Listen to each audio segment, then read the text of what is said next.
मुझे कोर्टनी पर बहुत गुस्सा आ रहा था। We fought and that traitor told all sorts of nasty things about me to the coach. मुझे यकीन नहीं हो रहा था, लेकिन मुझे उसकी वजह से बास्केटबॉल टीम से बाहर निकाल दिया गया। मैं कैप्टन थी और उसने मेरी जगह ले ली, जबकि मैं पूरे दिल से कॉम्पिटिशन्स का इंतजार कर रही थी। हाय, मेरा नाम जोआना है। मेरे दिन अच्छे नहीं जा रहे थे, इसलिए मैंने अपने बॉयफ्रेंड आर्ची को कॉल करके उसको बता दिया कि मुझे टीम से निकाल दिया गया है। उसे पता था कि ये मेरे लिए कितना इम्पोर्टेंट था, लेकिन मेरा सपोर्ट करने की बजाय उसने मुझसे कहा कि मुझे इतनी छोटी चीज के लिए परेशान नहीं होना चाहिए। और फिर उसने वापस विकी के बारे में बात करनी शुरू कर दी। आर्ची लड़कों के बोर्डिंग स्कूल में जाता था। थोड़े टाइम पहले ही वहाँ पर एक यंग टीचर इंटर्नशिप के लिए आई थी। उसकी एज बाकी स्टूडेंट से ज्यादा नहीं थी। लड़के हर वक्त बस उसी की बातें करते रहते थे और वो लोग आपस में बातें करते वक्त उसका फर्स्ट नेम यूज करते थे। उसके पीछे पागल थे वो सब। आर्ची भी उनसे कुछ अलग नहीं था, वो बस यही बातें करता रहता था कि वो कितनी कूल है। ये सब सुनकर मुझे गुस्सा आ गया,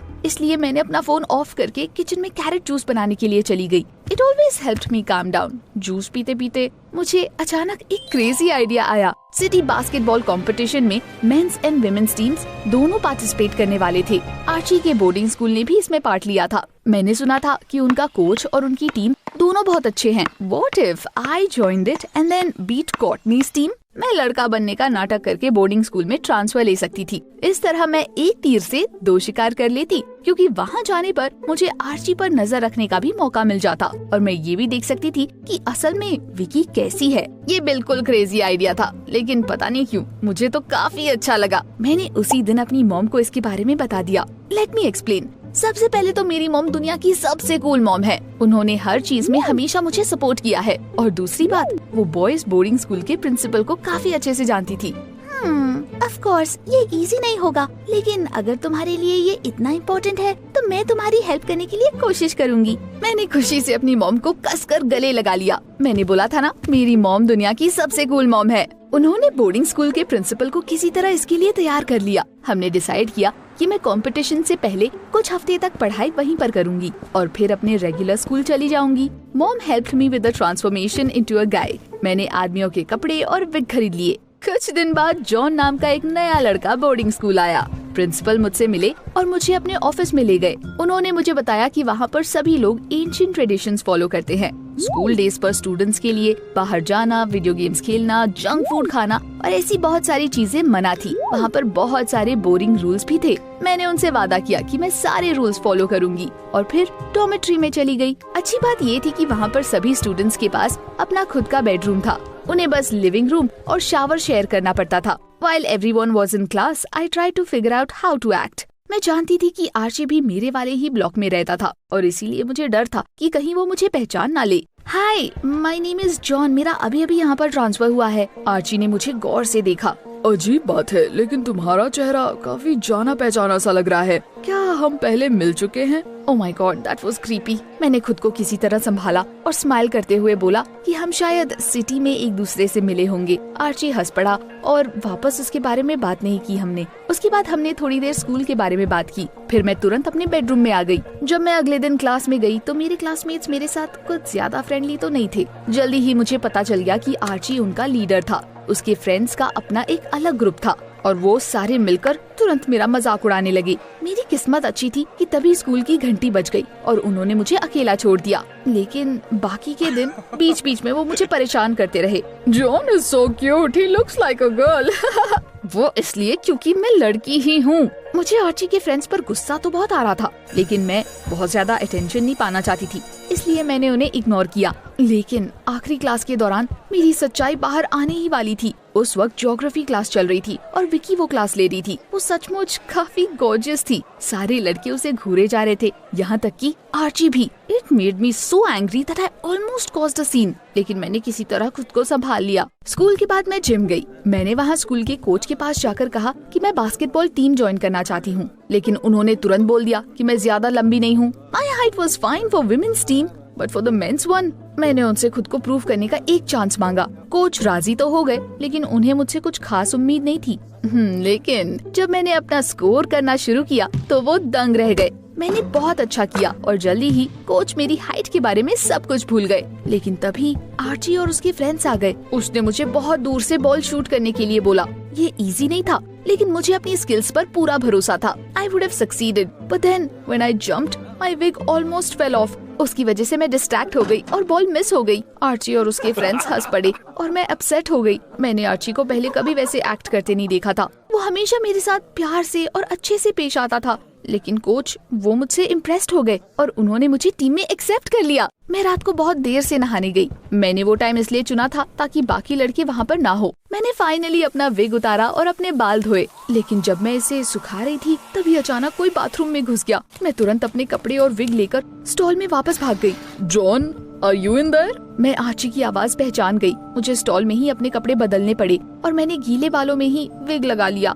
जब मैं कपड़े पहनकर बाहर गई तब आर्ची बहुत हैरान हो गया, लेकिन उसने मुझसे कोई सवाल नहीं किया और अचानक उसने अपने बिहेवियर के लिए मुझसे माफी मांगी। उसने मुझसे कहा कि वो मुझे कुछ दिखाना चाहता है और मुझे अपने साथ ले गया। हम डॉर्मेट्री के अंदर कॉरिडोर से गुजर रहे थे और सच कहूँ तो मुझे थोड़ा डर भी लग रहा था। जल्दी ही हम एक दरवाजे के पास पहुँच गए जो आधा खुला हुआ था। आर्ची ने मुझे अंदर चलने को बोला। मुझे शक हो रहा था, लेकिन फिर भी मैंने अंदर झाँक कर देखा। तभी अचानक आर्ची ने मुझे पीछे से धक्का दिया और मैं एक छोटे से खाली कमरे में लड़खड़ाकर गिर गई। फिर उसने बाहर से दरवाजा बंद कर दिया और मैं बिल्कुल अंधेरे में आ गई। मैंने उसे मुझे बाहर निकालने के लिए बोला, लेकिन शायद कॉरिडोर में उसे मेरी आवाज सुनाई नहीं दे रही थी। वहाँ की दीवारें बहुत मोटी थी। मैं डर और ठंड से कांप रही थी। I hugged myself and almost burst out crying. मैं इतनी बड़ी बेवकूफ थी जो मैंने उस पर भरोसा कर लिया। टाइम बीतता गया, लेकिन किसी ने मुझे बाहर नहीं निकाला। आर्ची और उसके फ्रेंड्स शायद मुझे पूरी रात वहीं पर रखने वाले थे। What if they didn't let me out at all? नहीं, that was nonsense। वो मुझे वहाँ पर नहीं छोड़ सकते थे। जल्दी ही मैंने खुद को संभाला। वहाँ पर मूर्ति की तरह खड़ा रहने का कोई मतलब नहीं था, इसलिए मैंने कोई रास्ता ढूंढने का फैसला किया। क्या पता उस रूम में कोई दूसरा दरवाजा हो। If only I'd known which door I would find। मुझे अपने सामने कुछ भी दिखाई नहीं दे रहा था। मैंने वहाँ की दीवारों को टच किया, लेकिन मेरे फिंगर्स सिर्फ ठंडे ब्रिक्स और सीमेंट फील कर पा रहे थे। मैं हार मानने को ऑलमोस्ट रेडी हो गई थी, लेकिन तभी अचानक मैंने दीवार में सीमेंट की एक स्ट्रिप प्रेस की। Before I knew it, part of that brick wall had already moved to the side। तब तक मेरी आंखों को अंधेरे की थोड़ी सी आदत पड़ चुकी थी और मुझे मेरे सामने एक पैसेज दिखाई दिया। Oh my God! प्रिंसिपल ने मुझे बताया था कि वो डॉर्मेट्री बहुत पुरानी है। शायद वो किसी राजा महाराजा की हवेली हुआ करती थी। क्या मुझे कोई सीक्रेट पैसेज मिल गया था? It was crazy. मैंने थोड़ी देर हेजिटेट करने के बाद इसे देखने का सोचा। मुझे दीवार पकड़कर आगे बढ़ना पड़ रहा था। Sand rained on me. Nasty sticky cobwebs got on my face। थोड़ी देर बाद मैं डॉम के बाहर थी। अब मेरा सारा डर गायब हो गया था। मैं ये पता लगाना चाहती थी कि दूसरी तरफ से दीवार कैसे काम करती है। मैं उस पैसेज के सहारे वापस दीवार के पास पहुंच गई और उसे दोबारा छूना शुरू कर दिया। I got lucky and found the right strip of cement in just a few minutes। अब मुझे पैसेज खोलना और बंद करना दोनों आ गया था। मुझे बस ये पता लगाना था कि मैं डॉम में वापस कैसे जाऊं, क्योंकि दरवाजा तो अभी भी बंद था। मैं फेंस के किनारे चलने लगी और अचानक मैंने देखा कि उसके दो बार थोड़े मुड़े हुए थे। शायद ही कोई लड़का उसमें से निकल पाएगा, लेकिन मैं तो निकल गई। मैंने वापस शावर लिया, धूल मिट्टी हटाई और चुपचाप अपने बेडरूम में वापस चली गई। सुबह के टाइम आर्ची और उसका पूरा गैंग मुझे देखकर हैरान था। उन्हें समझ नहीं आ रहा था कि मैं बंद कमरे से बाहर कैसे निकली। मैं प्रिंसिपल से उनकी शिकायत कर सकती थी, लेकिन मेरे दिमाग में कुछ और ही प्लान चल रहा था। I waited until Archie came up to me and asked me how I managed to get free। मैं तुम्हें सब बता दूंगी, बस अब से मुझे परेशान करना तुम्हें बंद करना होगा और मुझे अपने साथ हैंग आउट करने दोगे? ओके, असल में हम वो रूम नए लड़कों को टेस्ट करने के लिए यूज करते हैं। तुमने टीचर्स या प्रिंसिपल से हमारी शिकायत नहीं की, इसीलिए तुम पास हो गई। जब मैंने उन लड़कों को सीक्रेट पैसेज के बारे में बताया तो उन्हें यकीन नहीं हुआ, लेकिन क्लासेस के बाद उन्होंने सब कुछ अपनी आंखों से देख लिया। फिर उनकी खुशी का तो ठिकाना ही नहीं था। उस दिन के बाद से बोर्डिंग स्कूल में मेरी लाइफ बिल्कुल बदल गई। हम फ्रेंड्स बन गए और अक्सर शहर जाते थे। ऑफ कोर्स हम उसके लिए सीक्रेट पैसेज यूज करते थे। It was very cool and I like taking risks. हम बार्स में जाते थे, शहर के चक्कर लगाते थे और ढेर सारा अनहेल्दी फास्ट फूड खाते थे। एक दिन कोई लड़का डॉम में अपना प्ले स्टेशन भी ले गया था। रात में हम पार्टीज करते थे, जंक फूड खाते थे और वीडियो गेम्स खेलते थे। लेकिन फिर एक दिन इसकी अफवाह प्रिंसिपल के कानों तक पहुंच गई। उन्होंने पूरा का पूरा डॉम छान मारा, लेकिन हमने वो सारा सामान सीक्रेट पैसेज में छुपा दिया था। प्रिंसिपल या टीचर्स किसी को भी समझ नहीं आया कि वो चीजें बार बार स्कूल के अंदर कैसे दिखाई दे रही है, क्योंकि एंट्रेंस पर तो हमेशा सर्च किया जाता था। ऑफ कोर्स मैं बास्केटबॉल नहीं भूली थी और हम बहुत प्रैक्टिस करते थे। मैं आर्ची और विकी पर भी लगातार नजर रखती थी। एक दिन मैंने उसे बगीचे से फूल तोड़कर टीचर को देते हुए देखा I was furious। और मुझे सबसे बुरी बात ये लगी कि उसने रात में मुझे मिस यू मैसेज भेजा था। एक दिन जब मैं लिविंग रूम में बैठी हुई थी तब अचानक आर्ची मेरे पास आ गया। वो मेरे बगल में बैठकर मुझे अपनी प्रॉब्लम्स बताने लगा। You know, I really like Vicky। मुझे पता है कि वो मुझसे बड़ी हैं, लेकिन मैं खुद को रोक ही नहीं पा रहा हूँ। मुझे लगता है मुझे उनसे प्यार हो गया है। लेकिन मेरी एक गर्लफ्रेंड है जोआना, वो बहुत अच्छी है, लेकिन मुझे समझ नहीं आ रहा कि मैं उसे कैसे बताऊं। मैं उसे हर्ट नहीं करना चाहता। I clenched my fists। मैं उस गद्दार को बहुत कुछ बुरा भला कहना चाहती थी। John, you're a good guy। तुम्हारे हिसाब से मुझे क्या करना चाहिए? Want some advice? तो फिर कायर मत बनो और जोआना को सब कुछ सच सच बता दो। मैं पूरी रात करवटें बदलती रही और बार बार अपना फोन चेक करती रही। मुझे उम्मीद थी कि आर्ची मुझे सब कुछ बता देगा, लेकिन वो मुझे बस नाइट का मैसेज करके सो गया। मैं बहुत अपसेट थी और इसीलिए मैंने उससे रिवेंज लेने का फैसला किया। I would make sure that he never saw his precious Vicky again। Of course, मैं जो सोच रही थी वो सरासर पागलपन था। आपको शायद वो सही भी ना लगे, लेकिन मैं इतनी अपसेट थी कि मुझे कुछ समझ नहीं आ रहा था। मैं चुपचाप ज्योग्राफी की क्लास में गई और वहाँ पर फास्ट फूड के कुछ बैग्स और वीडियो गेम्स रखकर आ गई। उसके बाद मैंने प्रिंसिपल के पास जाकर बता दिया कि मैंने विकी को स्टूडेंट्स को गेम्स के सीडीज और फास्ट फूड बांटते देखा था। I followed her and saw her use a secret passage to leave the school। मैं प्रिंसिपल को दीवार के पास ले गई और बताया कि वो कैसे काम करता है। उसके बाद वो विकी के साथ ज्योग्राफी की क्लास में आए और वहाँ पर उन्हें वो सब कुछ मिल गया जो मैंने पहले वहाँ पर रखा हुआ था। विकी उन्हें समझाने की कोशिश करती रही कि वो इनोसेंट है, लेकिन उसे फिर भी निकाल दिया गया। I saw how upset the boys were and felt some sort of a vindictive joy। शाम को मैं अपने बेडरूम में बैठकर अपने आने वाले कंपटीशन के बारे में सोच रही थी। तभी अचानक मेरे रूम का दरवाजा खुल गया। वो आर्ची था और बहुत गुस्से में लग रहा था। अब मुझे समझ आ गया कि तुम्हारा फेस इतना जाना पहचाना क्यों लगता है। हम पहले मिल चुके हैं, यहाँ तक कि हमने डेट भी किया है। उसने तुरंत मेरे पास आकर मेरे सर से विग उतार दिया। मैं डर गई। तुम यहाँ पर मेरे ऊपर नजर रखने आई थी या बास्केटबॉल टीम में पार्ट लेने आई थी? शायद दोनों के लिए, लेकिन इससे कोई फर्क नहीं पड़ता। You know what sucks the most? तुमने विकी को फ्रेम किया जबकि उस बेचारी ने कुछ भी नहीं किया था। मुझे पता है ये सब तुम्हारा किया धरा है, इसलिए इनकार करने की कोशिश भी मत करना। मैं किसी भी चीज से इनकार नहीं करने वाली थी।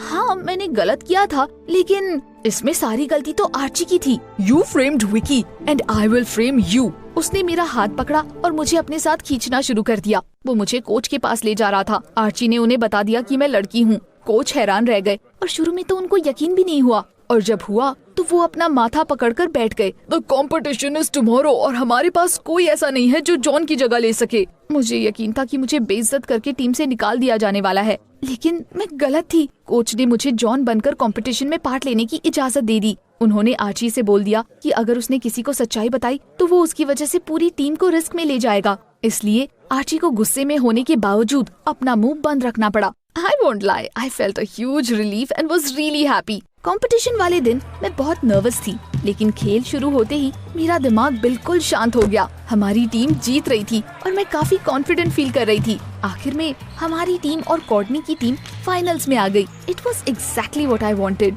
एक पॉइंट पर कोर्टनी और मैं बॉल के लिए आपस में भिड़ गए। हम दोनों बिल्कुल आमने सामने थे और फिर अचानक वो रुक गई। कोर्टनी ने टाइम आउट मांगा और जोर से चिल्लाकर अनाउंस कर दिया कि हमारी टीम चीटिंग कर रही थी। There is a girl in their team। फिर अचानक उसने मेरे सर से विग उतार दिया। I even had a sense of deja vu, क्योंकि आर्ची ने भी थोड़े टाइम पहले सेम चीज की थी। ये देखकर ऑडियंस में बैठे लोगों का मुंह खुला का खुला रह गया और ऑफिशियल्स ने ये डिस्कस करना शुरू कर दिया कि अब मैच कैसे आगे बढ़ाया जाए। मैं बहुत परेशान थी और मुझे डर लग रहा था कि कहीं कोर्टनी की टीम जीत ना जाए। मुझे अपने ऊपर बहुत शर्म आ रही थी क्योंकि मैंने सबको निराश किया था। The boys had tried so hard, they could have won for sure if it hadn't been for my lies। ये सच में काफी स्टूपिड आइडिया था, लेकिन फिर जब ऑफिशियल्स ने अपना डिसीजन सुनाया तब मुझे अपने कानों पर यकीन नहीं हुआ। उन्होंने फॉर्मली कहा कि कोई रूल्स वायलेट नहीं हुए हैं। कंपटीशन में लड़के और लड़कियां दोनों पार्टिसिपेट कर सकते थे। वहाँ ऐसा कोई रूल नहीं था कि टीम में सिर्फ लड़कियां रह सकती हैं या सिर्फ लड़के रह सकते हैं। Long story short, I was allowed to keep playing. और फिर तो आपको मुझे देखना चाहिए था। मैं बुलेट की तेजी से खेल रही थी। पूरे गेम के दौरान हमारी टीम्स के बीच में कड़ा मुकाबला हुआ और मैच खत्म होने के 1 सेकंड पहले मैंने बॉल स्कोर कर दिया। हमारी टीम जीत गई। We won! This was incredible! मुझे डर लग रहा था कि कहीं सारे लोग मुझे आउटकास्ट ना बना दे, लेकिन आखिर में मैं उस दिन की हीरोइन बन गई। गेम के बाद हमारे पुराने स्कूल के कोच मेरे पास आए। वो मेरी परफॉर्मेंस से बहुत इम्प्रेस थे। I'm really sorry I expelled you from the team. मुझे कॉर्टनी की बात नहीं सुननी चाहिए थी, वो बस तुमसे जलती थी। क्या तुम वापस आकर अपनी टीम की कैप्टन बनना चाहोगी? Of course I agreed. ये देखकर कॉर्टनी गुस्से से लाल हो गई, लेकिन बाकी की लड़कियां मेरे वापस आने से बहुत खुश थी। बोर्डिंग स्कूल से जाने से पहले मैं वापस प्रिंसिपल के पास गई। मैंने उन्हें बता दिया कि विकी के बारे में जो भी मैंने उनसे बोला था वो झूठ था और उन्हें विकी को वापस हायर कर लेना चाहिए। आफ्टर ऑल मैंने बहुत गलत किया था और मैं खुद से बहुत शर्मिंदा थी। उन्होंने वादा किया कि वो विकी को कॉल करके वापस बुला लेंगे। जब मैं डॉम से बाहर निकल रही थी तब अचानक आर्ची मेरे सामने आकर खड़ा हो गया। लिसन जोआना, हम दोनों से बहुत सारी गलतियाँ हुई हैं, but at the competition I saw you in a new light. मैं कितना गलत था, मुझे समझ आ गया कि मुझे तुम्हारी जरूरत है। Let's start over, okay? उसे यकीन था कि मैं मान जाऊंगी। कुछ दिन पहले तक शायद मैं मान भी जाती, लेकिन अब sorry but no, I don't feel anything for you anymore. मुझे लगता है कि अगर किसी ने आपको एक बार धोखा दिया है तो वो फिर से आपको धोखा दे सकता है। What do you think? Have I made the right decision? नीचे कमेंट्स में मुझे अपनी राय बताएं।